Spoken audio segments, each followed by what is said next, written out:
সর্বজনীন পেনশনের প্রত্যয় স্কিম বাতিলের দাবিতে পাবলিক বিশ্ববিদ্যালয়ের শিক্ষকদের কর্মবিরতির দিকে নজর রাখছে শিক্ষা মন্ত্রণালয় বলে জানিয়েছেন শিক্ষামন্ত্রী মহিবুল হাসান চৌধুরী নওফেল।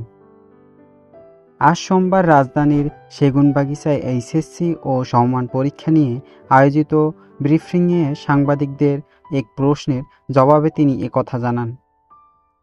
শিক্ষামন্ত্রী বলেন, সর্বজনীন পেনশনের আওতায় কারা আসবে এটা সরকারের নির্বাহী বিভাগের সিদ্ধান্ত। সরকার যে সিদ্ধান্ত নিয়েছে শিক্ষা মন্ত্রণালয় সেটার সঙ্গেই আছে। শিক্ষকরা দাবি দেওয়া সরকারের কাছে জানাচ্ছেন, সরকারই এই নিয়ে সিদ্ধান্ত নিতে পারে। শিক্ষা মন্ত্রণালয়ে এখানে কিছু করার নেই।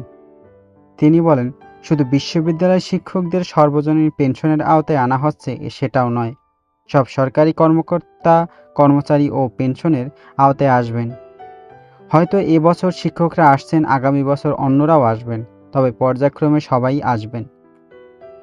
শিক্ষকদের চলমান আন্দোলনে ক্লাস পরীক্ষা বন্ধ হয়ে সেশন জটে পড়লে মন্ত্রণালয় কোনো ব্যবস্থা নেবে কিনা এমন প্রশ্নের জবাবে তিনি বলেন, তাদের দাবি দেওয়া আদায়ে তারা আন্দোলন করেছেন, সেই অধিকার তাদের আছে। অনেকে বলেন বিশ্ববিদ্যালয়ের শিক্ষকদের নিয়ন্ত্রণ করে সরকার।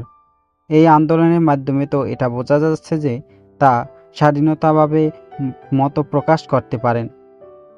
উল্লেখ্য, সর্বজনীন পেনশন স্কিম সংক্রান্ত বৈষম্যমূলক প্রজ্ঞাপন প্রত্যাহারের দাবিতে সর্বাত্মক আন্দোলনের কর্মসূচি হিসেবে আগামীকাল সোমবার থেকে দেশের সব পাবলিক বিশ্ববিদ্যালয়ের কর্মবিরতির ঘোষণা দিয়েছে বাংলাদেশ বিশ্ববিদ্যালয় শিক্ষক সমিতি ফেডারেশন।